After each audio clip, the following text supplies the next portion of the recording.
Mire, yo tengo contactos que están haciendo el camino del Giur, el camino de la conversión para entrar en el mundo judío, y sus maestros son rabinos, que al final deben certificar que pueden ser aceptados, etcétera, etcétera, etcétera. Y son los que me dicen, ¿sabes que mi rabino dice los mismos ejemplos que tú dices? Es decir, no en el sentido que los tomes de mí, sino en el sentido de que son cosas que hace cualquier persona con sentido común y que con mente abierta lee eso lo que está escrito. Uno me dijo incluso que el verbo vará dice los mismos ejemplos que tú dices que no tiene nada que ver con la creación, sino intervención. Pero no porque haya algo que descubrir, sino que es suficiente entender lo que está escrito, pero entenderlo desde el contexto, porque de lo contrario, como saben todos los que estudian lengua antigua,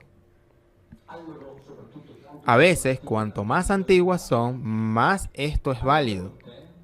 A veces lo escribía ya el profesor Garbini de la Universidad de Roma de la Sapienza, incluso con el acuerdo de todos los eruditos del mundo sobre el significado de una palabra, no es garantía de la verdad.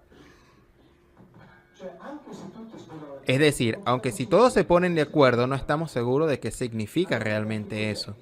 Entonces, ¿de dónde se obtienen los significados? Del contexto.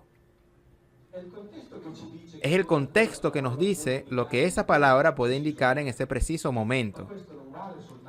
Pero esto no vale solamente para el idioma del hebreo, porque lamentablemente también en este caso, siempre con la intención de la voluntad de cubrir todo con el misterio,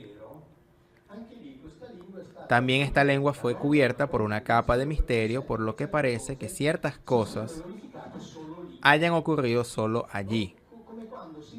Bueno, cuando se dice, bueno, es que el hebreo es una lengua polisémica, y se dice que si fuera una afirmación de validez universal, claro que el hebreo es una lengua polisémica, pero el italiano es mucho más polisémico que el hebreo. Pero como sobre el italiano no se construyó ninguna religión, no hay necesidad de construir ningún misterio. Y ni se necesita decir misteriosamente, es que el italiano es una lengua polisémica. En cambio, con el hebreo, curiosamente, sí se hace. Estoy en lo cierto. Y se hace así porque hay una necesidad. Entonces dicen que hay que escarbarla. Claro, porque es suficiente con leer lo que dice el contexto, pero esto es también válido para el italiano. En hebreo el término ruach, les dije antes, ¿no? Es petrificado con el significado de espíritu y permanece siempre espíritu, sea lo que diga el contexto de ese ruach. Sería como si en italiano tomemos la palabra espíritu y la petrifiquemos con ese significado y la mantuviésemos así siempre, sea cual sea el contexto en el que se encuentre. Por lo que si yo digo que mi amigo está destilando el espíritu de la biznaza, del alcohol, quiere decir que está sacando espíritus. O si digo que mi amigo juega al fútbol con un equipo, con un espíritu de grupo, quiere decir que dentro tiene un espíritu real que juega bien al fútbol. O si un hombre de espíritu quiere decir que tiene dentro un espíritu cómico, que le cuenta chistes y luego él los cuenta. No, ¿verdad? O si una casa tiene espíritus, es decir, cada vez que tiene un significado diferente. Eso es lo que quiero tratar de decir. Pero, ¿quién dice el significado? El contexto. Y esto vale para el italiano como también para el hebreo. En cambio, no. Como el hebreo es una lengua polisémica por excelencia, al final, mira por donde mira. Escarba, escarba, escarba. ¿Cuál es el significado que surge? Siempre que prejudicialmente define la teología. Nunca otro. Nunca otro. Lo mismo con el griego. La conexión entre las letras y los números, que también en el ámbito de la lengua hebrea es ampliamente utilizado, la gematría. Tú sabes que era utilizado con el sistema de conteo jónico, por lo que las letras griegas correspondían a los números. Y el sistema de contexto jónico usaban el alfabeto griego, pero nadie lo convierte en un misterio. Pero no, porque no hay necesidad, porque por suerte a nadie se le ocurrió, partiendo de la Ilíada y la Odisea, construir un dogma o una religión. Pero si alguien lo hiciera y aplicase la Ilíada y la Odisea, las mismas categorías, las mismas metodologías, la misma postura que los teólogos aplican a la Biblia, el resultado sería el monoteísmo homérico. Pero sin duda alguna, si un día tuviese tiempo, yo lo haría, claro. Tengo otras cosas que hacer, si no, yo lo haría con gusto. Es suficiente aplicar las mismas categorías interpretativas y se construye el monoteísmo homérico, que no existe, así como no existe el monoteísmo bíblico. De eso ya lo expliqué, excepto haberlo hecho existir desde ciertos siglos en adelante porque era necesario hacerlo, de un tiempo para acá.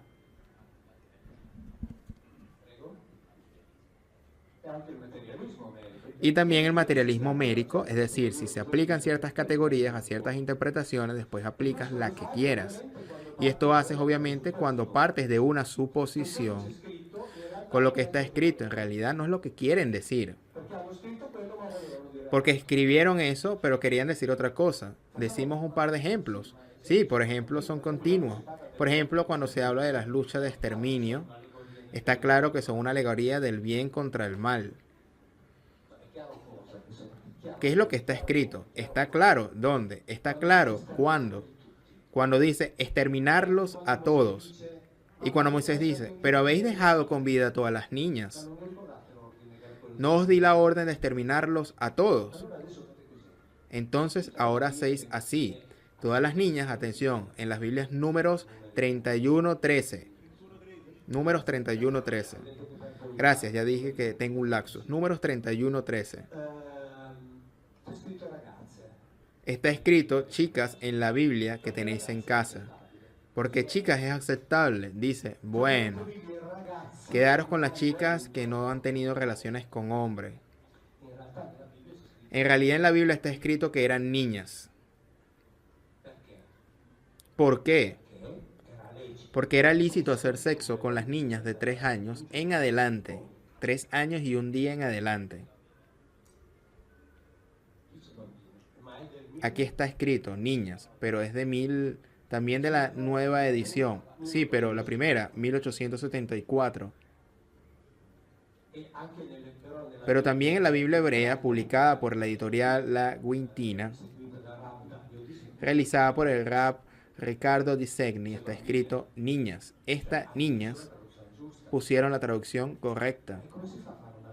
¿Cómo se puede hacer una alegoría así? Cuando después de toda la literatura rabínica encuentras todas las disquisiciones sobre el hecho de que se puede hacer sexo con niñas de 3 y un día en adelante. Y de donde está escrito que hacer sexo con una niña de menos de 3 años es como meter un dedo en el ojo. Duele mucho, pero después pasa. Está así escrito. Así como los testigos de Jehová se niegan a las transfusiones de sangre. Si leéis las discusiones rabínicas de los talmudistas franceses y alemanes de la Edad Media, comprenderéis que así como está escrito en la Biblia, está prohibido beber sangre animal, pero la prohibición no es sobre la sangre humana. No beber sangre humana no es prescripción entre comillas divina, sino indicación rabínica. Por lo tanto, teóricamente se puede hacer porque no es vinculante. Entonces el hecho de que los testigos de Jehová no acepten las transfusiones quiere decir que asumen un comportamiento que no tiene origen divino. Porque la prohibición se refiere a la sangre animal. Después incluyo todo. ¿Por qué? Porque si agarráis la taza de sangre y no sabéis de dónde proviene, no podéis estar seguros al 100% si es sangre animal o sangre humana. Entonces es mejor que no se beba. Pero si estáis seguros 100% que no es sangre animal, la podéis hacer. ¿Habéis visto alguna vez videos de los rabinos que cuando practican la circuncisión después chupan la sangre del pene del niño? Entonces, si no se pudiese beber, ¿por qué lo hacen? Por lo tanto, los testigos de Jehová mueren por nada. Sería necesario que alguien se le explicara sobre una base bíblica. Mueren por nada. Pero justo para sacar la suma en un momento, lo que se dijo es por lo tanto que alguien que no estaba aquí ha llegado aquí, dice alguien en el público. E hizo algo, o sea que al final estamos hablando de extraterrestres. No, he entendido porque estamos girando alrededor, no sé si dice claramente, no estamos girando alrededor, en el sentido que yo cuento lo que está escrito en la Biblia. La Biblia no nos dice de dónde llegaron, por lo tanto yo no lo sé. No, ok. No hablo de eso porque yo hablo de la Biblia. Eso sí, pero hay algo que de todos modos no es de aquí. Salgamos un momento de la Biblia y leamos los relatos de los pueblos de todos los continentes. Todos nos dicen que nosotros somos producto de hijos de las estrellas que llegaron aquí y hicieron cosas. La Biblia, esta parte la cortó porque por desgracia cayó en manos de teólogos. Pero hay una hipótesis, Mauro. ¿Qué te has hecho también tú? ¿De dónde han venido? Lo podemos decir. Haciendo una tesis, parece que los que no somos de este planeta somos nosotros. Entonces, en efecto, nosotros para este planeta es suficiente que nos observamos, ¿eh? Según usemos el término, según la descripción dada por el diccionario italiano, nosotros somos alieni para este planeta, es decir, diferentes y extraños, en el sentido que, mientras que todos los animales, cualquier ser vivo de la Tierra, cuando nace estructurado y dotado con todo lo que le sirve para ser perfectamente adaptado, a uno, dos o tres, depende de cada caso también. Yo reto a cualquiera a encontrar un ambiente natural por el cual el hombre sea por naturaleza adaptado así como nace desnudo y no hay ninguno. El hombre donde quiera que viva decimos, pero los pueblos primitivos. Los pueblos primitivos son obligados a intervenir en el ambiente, a modificarlo para hacerlo habitable para ellos. Porque no somos adecuados para ningún ambiente natural, ninguno. No tenemos garras, no tenemos colmillos, no tenemos coberturas para el cuerpo, que es algo que realmente la evolución no habría nunca consentido. La única cobertura que tenemos es, bueno, quien la tenga, son los cabellos. Que crece al infinito, que es algo que la selección natural hubiese eliminado en 2 generaciones. Porque alguien con el cabello de 2 metros de largo en la naturaleza muere después de 2 días porque no puede perseguir a una presa y es cazado por un depredador. Inmediatamente pensar en correr, escapar 2 o 3 metros con cabello así no se puede, somos los únicos. En el caso de que así, porque les gustaba a ellos, les decía, las jóvenes con el pelo largo corrían un riesgo con ellos, se lo tenía y por tanto se tenía que cubrir. Una cosa es así, la naturaleza no lo habría concebido, la selección lo negaría. Es decir, no naceríamos adaptados y los Elohim lo sabían. Tanto es así que cuando echan a los adamitas del Gan Edén, no hemos hablado del Gan Edén. Un tema interesantísimo, tengo un tema de genética allí buenísimo. Cuando los echan, le dicen a Adán, ahora con fatiga tendrás que conseguir los alimentos. Porque mientras estaba aquí adentro, con nosotros no tenías ese problema. Y le dice a Eva, tú ahora entenderás que hacer hijos hace daño. Porque mientras estabas aquí con nosotros, tú no tenías ese dolor. Y producirlo nos ocupamos nosotros. Tú no tenías que hacer hijos. No es una condena. Es como, ¿has querido tomar esta decisión? Ok, que sepa que las consecuencias son estas, pero son consecuencias de hecho, no porque Dios condenó a Adán y Eva. Si le preguntáis a cualquier hebreo, el pecado original no existe, no está en la Biblia, no está. No nacemos con una mancha del cual debemos ser liberados. No hay ninguna mancha, no lo está. Nunca lo estuvo, eso es invención teológica cristiana. Por tanto, podemos vivir tranquilos, no somos pecadores por naturaleza.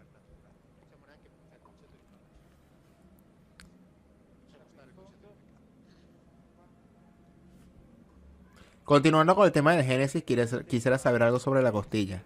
El nacimiento de la mujer, de la costilla, es algo que me fascina mucho.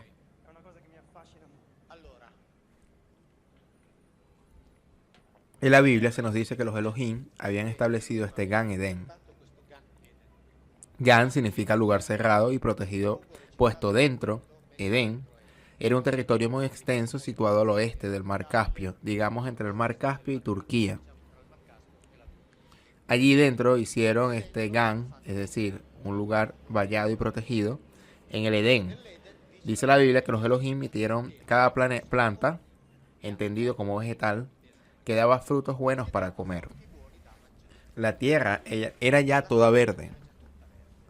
Ellos allí dentro, supuestamente vegetales que dan de comer, y crían animales. Aquel era uno de los de ellos, porque tenían más. En la Odisea se habla de otro, el jardín del Alcinó. Lo encontráis en el libro publicado por Mondadori, otro Gan Edén, puesto en otro sitio, pero de igual al bíblico. Y entonces ellos los criaban y cultivaban experimentando. Después, dice la Biblia, tomaron al Adán con el artículo, no, tomaron a Adán, tomaron el Adán, para traducirlo en italiano de forma correcta, y lo pusieron al Gan Edén. Y o sea, tomaron a uno que lo habían hecho en otros lugares, y lo pusieron allí. Por tanto, no es que Dios creó al hombre en el paraíso terrenal, no. Lo dice la Biblia, bastaría con leerla. Entonces tomaron al Adán y lo pusieron en Gan Edén para que lo cuidase y cultivase. Después de esto, dice, después de un tiempo, los Elohim se dieron cuenta que la compañía de los animales para el Adán no era suficiente. Y ya en el cómic me he divertido un poco con el Adán que criaba ovejas.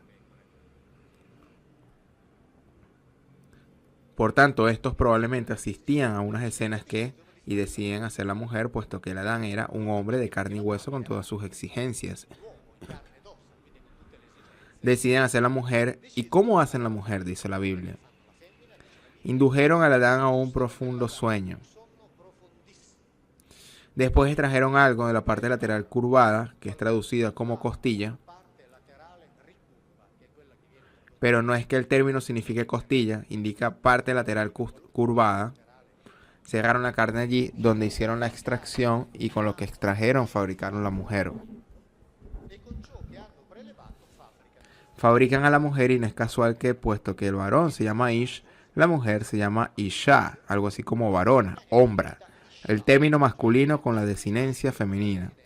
Es como dijéramos macha, hombra. Es decir, una generada directamente de él, exactamente con su mismo patrimonio genético.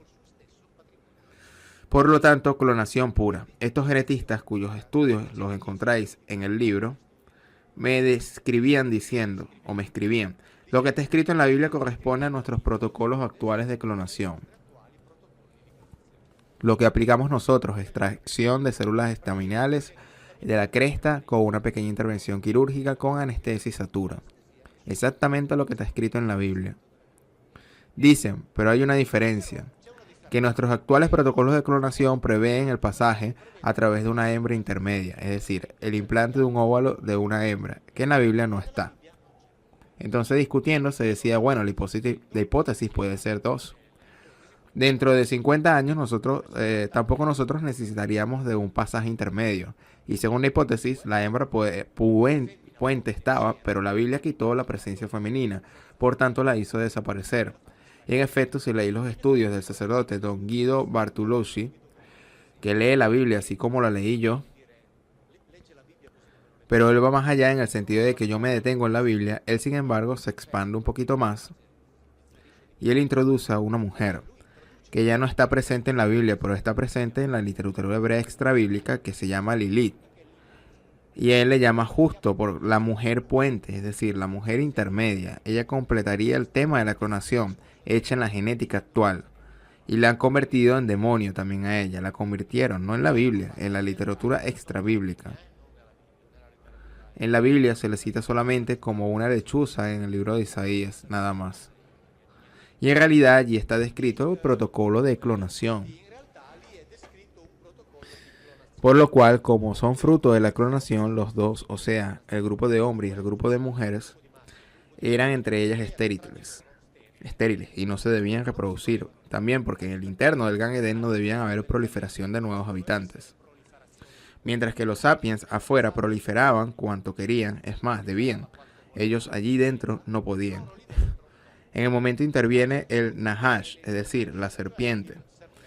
Porque era con toda probabilidad un Elohim, así como nos los describen los textos sumero-acádicos. Un Elohim. Rival de los Elohim que gobernaban en el Gan Edén. Y este rival, digamos que era el que nos amaba un poquito más a aquellas criaturas y quería darles la independencia, entonces interviene y hace que Eva sea fértil. No solo la hace fértil, probablemente interviene él directamente, tiene una relación sexual con Eva. Tanto es así que cuando Eva tiene a Caín, dice que ni ti, es decir, he adquirido este hijo. Et significa con el Elohim, no por la gracia del Elohim, sino con. Y dice la Biblia que Eva comió el fruto con él, no la manzana. La manzana en la Biblia no existe. No está. Nunca la nombraron. La manzana es una invención del siglo III después de Cristo, cuando la Biblia fue traducida al latín. Por tanto, la manzana no está. Toda la simbología construida con la manzana es construida sobre la nada porque no está la manzana. Entonces ella come el fruto, que en la Biblia, el libro de Proverbios, quiere decir realizar el acto sexual. Después come el fruto con Adán, por tanto el primer fruto ella se lo comió con uno de ellos. Y Adán porca Eva. ¿Por qué Eva?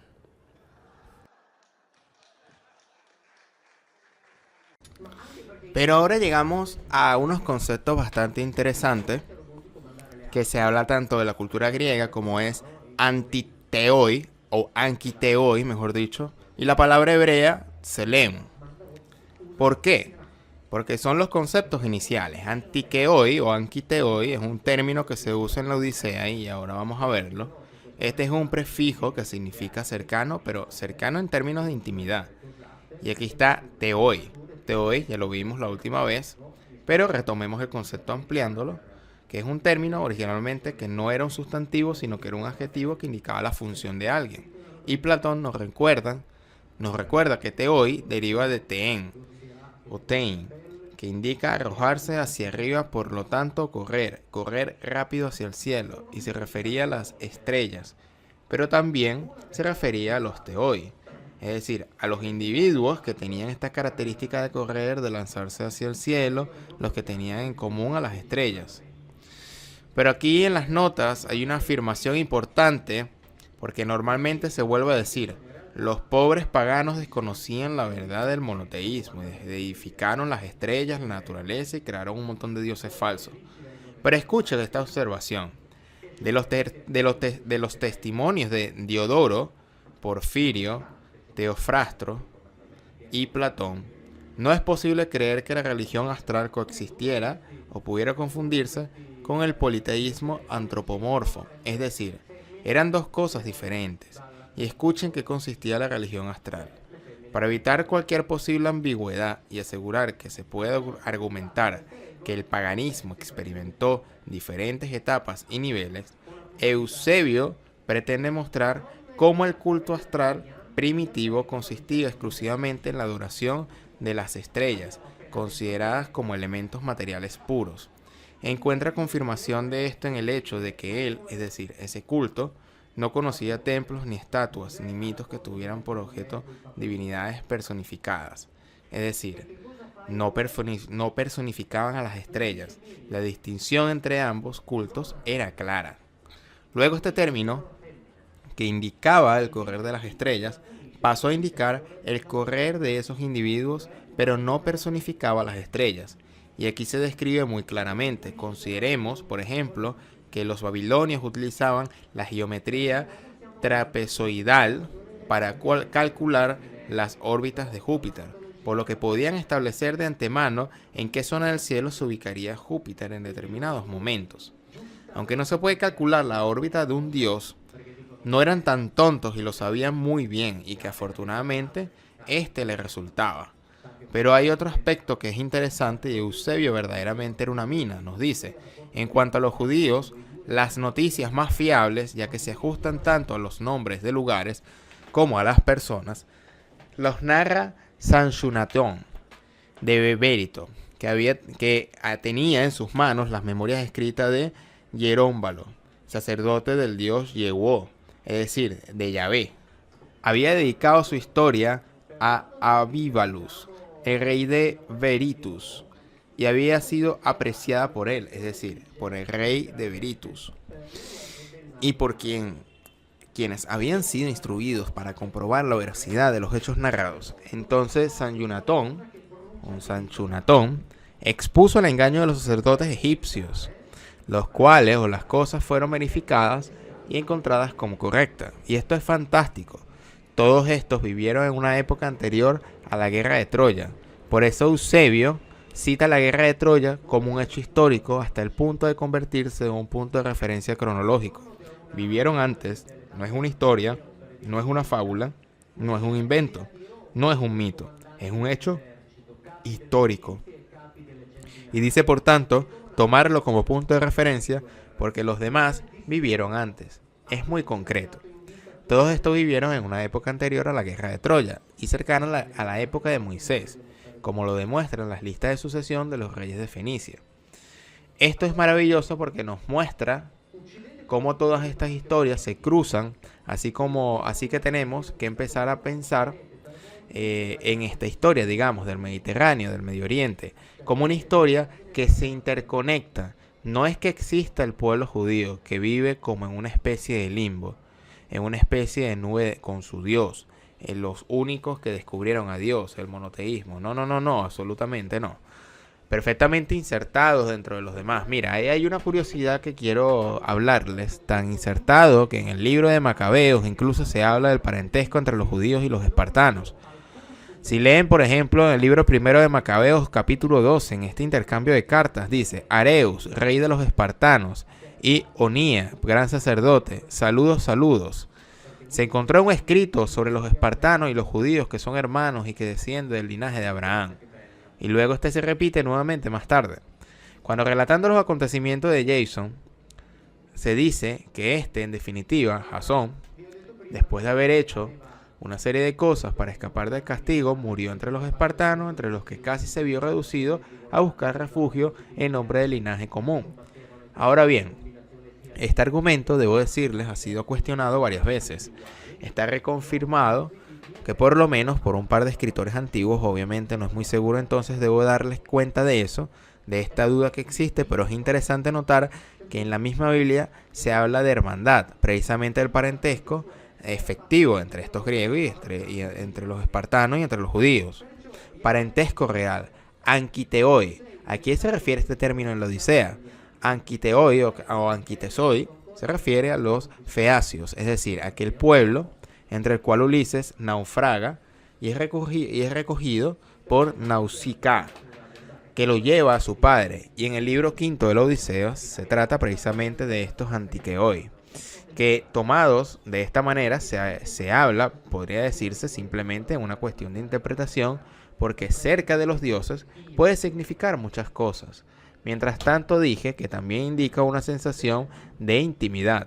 Pero hay una explicación que es muy clara, porque el rey de los feacios, a quien recibe, hospeda a Ulises y le cuenta la historia de sus aventuras, era el hijo de Nausitous, que era el hijo de Poseidón. Y recordáis las veces que os hablé de las cruces entre los Elohim y las hijas de los Adamitas. Por lo tanto, tanto en la respectiva Biblia como en lo que respecta a la historia de los griegos, estas mezclas continúan entre ellos, entre lo humano y lo viceversa, entre los dioses y el varón. Poseidón se había casado con Peribea, que era hija de Eurimedón. Por tanto, la consanguinidad era clara. El rey de los feacios era sobrino directo de Poseidón. ¿Recuerdas que en la Biblia, cuando el capítulo 6 de Génesis habla de las uniones entre dioses y edamitas, y por tanto Eurimedonte era un gigante? Habían gigantes en la tierra en aquellos tiempos, y también después, cuando los hijos de los Elohim se acercaban a las hijas de los hombres y le dieron hijos. Estos son los héroes famosos de la antigüedad, es decir, estos dioses griegos, los semidioses, etc. Ahora bien, si tomamos esta frase y la insertamos en este contexto, no tenemos que cambiar absolutamente nada. La consanguinidad, que aquí se aclara o declara con este término en la Biblia, aparece y se hace evidente cuando se dice que los adamitas fueron hechos con el tselem de los Elohim, es decir, con el ADN, con la misma imagen. Ahora bien, el tselem de los Elohim es un término que, como dicen los diccionarios, significa algo cortado. Deriva de la raíz verbal salam, que significa cortar.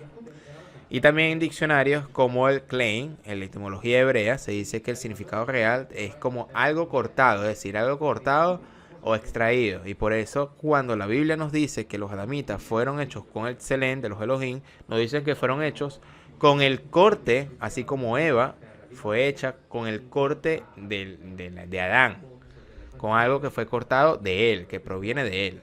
Bueno, pero ¿qué es ese algo que fue cortado?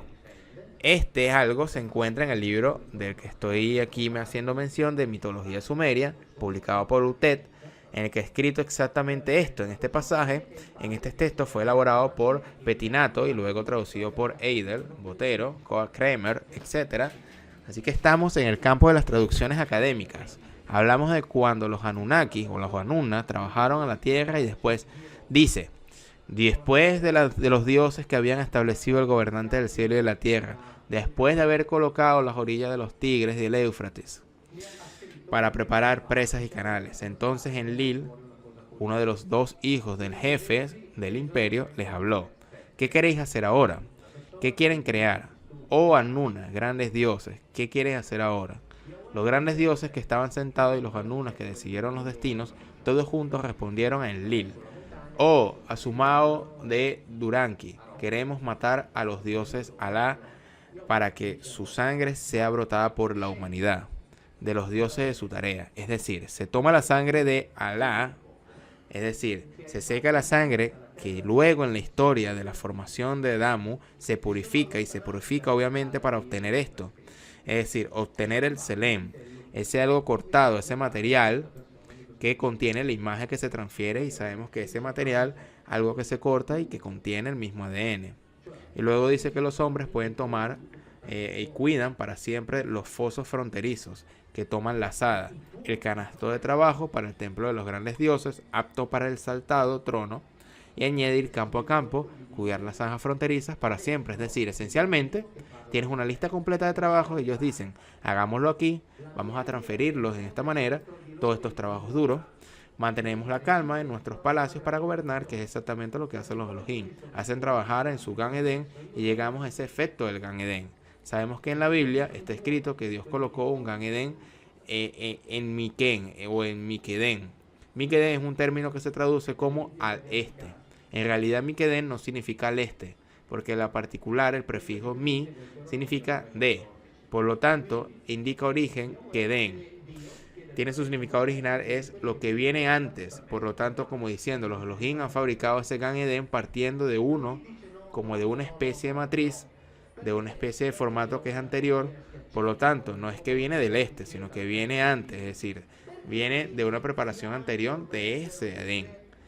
Y por lo tanto, eso es lo que han plantado, por ejemplo, el árbol que produce frutos del bien y el mal, y todo este tipo de cosas que se han leído en el Génesis. Es lo que está escrito, por ejemplo, en los textos apócrifos, que esta afirmación se aplica precisamente al Gan como gran jardín cercado y protegido. Entonces, en realidad, pusieron allí árboles buenos para comer, y era un lugar especial, era un laboratorio donde producían alimentos y ponían ahí los suyos. Luego en el libro quinto de la Odisea se dice que los feacios son parientes de los dioses, y hemos visto que esto no es una afirmación genérica, sino que es un parentesco que verdaderamente indica consanguinidad.